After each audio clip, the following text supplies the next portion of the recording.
Hello hi friend, Radhe Radhe. आप लोग कैसे हो?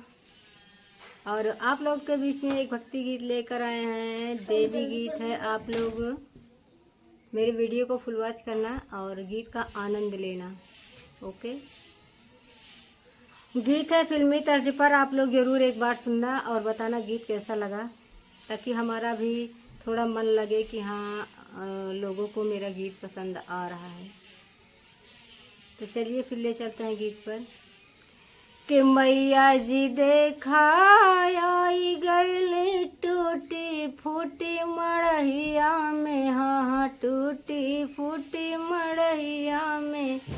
मैया जी देखा आई गईली टूटी फूटी मड़हिया में, हाँ टूटी फूटी मड़हिया में।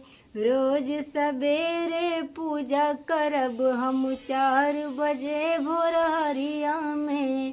रोज सवेरे पूजा करब मैया आई के तोहरी दुआरिया पे। अरे रोज सवेरे पूजा करब मैया आई के तोहरी दुआरिया पे। लाल सिंदूरा लाल चुंदर चढ़ाई तोहर चरनिया में, चढ़ाई तोहर चरनिया में। अरे लाल सिंदूरा लाल चुनरी चढ़ाई तोहरा मंदिरवा में, माँ चढ़ाई तोहरा मंदिरवा में। रोज सवेरे पूजा करब मैया आई के तोरा दुआरिया पे। रोज सवेरे पूजा करब मैया आई के तोरा दुआरिया पे। मैया जी देखा आई गईली टूटी फूटी मड़हिया में, हाँ टूटी फूटी मड़हिया में। रोज सवेरे पूजा करब मैया आई के तोरा दुआरिया पे। रोज सवेरे पूजा करब मैया आई के तोरा दुआरिया पे। लाल बिंदिया लाल चूड़िया चढ़ाई तोरा मंदिरवा में, हाँ चढ़ाई तोरा मंदिरवा में। लाल चूड़िया लाल बिंदिया चढ़ाई तोरा चरनिया में, हाँ चढ़ाई तोरा चरनिया में।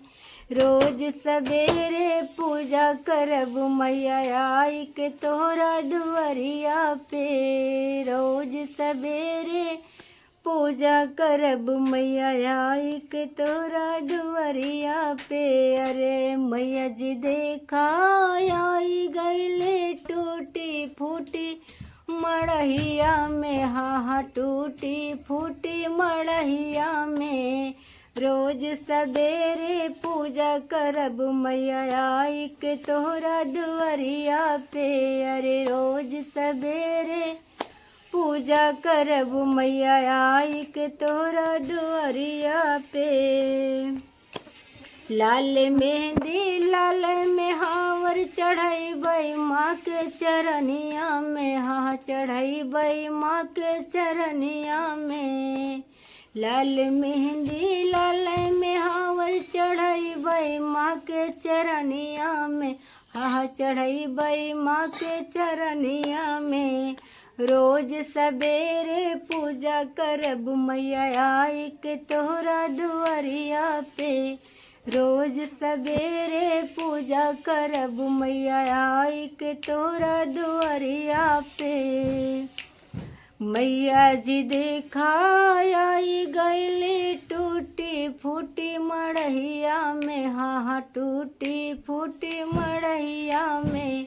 रोज सवेरे पूजा करब मैया आई के तोहरा दुआरिया पे। अरे रोज सवेरे पूजा करब मैया आई के तोरा चरनिया में। रोज सवेरे पूजा करी है मैया नीलम तोरा चरनिया में। अरे रोज सवेरे पूजा करे मैया नीलम तोरा चरनिया में।